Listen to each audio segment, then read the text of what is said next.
வணக்கம் மக்களே, நான் உங்கள் பிகே சேனலில் பொன்குமார் பேசுகிறேன். இது என்ன வீடியோன்னு கேட்டிங்கன்னா, நம்ம தளபதி அண்ணா விஜய் பிறந்தநாள். நம்ம தளபதி விஜய் அண்ணா பிறந்தநாள் சிஎம் ஆகியிருக்காரு. அவர் பிறந்தநாளை நாங்கள் சிறப்பாக கொண்டாடினோம். எங்கள் ஊரில் இங்கே பாரு பிறந்தநாளை கொண்டாடும் போது நாங்கள் எடுத்த வீடியோ தான். இந்த வீடியோ பிடிச்சிருந்தால் லைக் பண்ணுங்கள், ஷேர் பண்ணுங்கள், கமெண்ட் பண்ணுங்கள், சப்ஸ்கிரைப் பண்ணுங்கள். கேக் வெட்டணும், கேக் வெட்டி இங்கே பாருங்க, இங்கே பாருங்க, இங்கே தான் பண்ணோம்.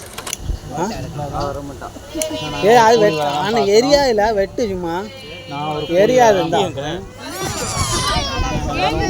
ஷேர் பண்ணி எங்கள் ஊர் பஸ் ஸ்டாப்பில் இந்த மாதிரி கேக் வச்சு நம்ம தளபதி முதலமைச்சர் விஜய் அண்ணா அவர்கள் பிறந்த நாளை மிகவும் சிறப்பாக கொண்டாடப்பட்டுள்ளோம். வாங்க கேக் இருக்கு வாங்க. என்றும் விஜய் அண்ணா தமிழ்நாடு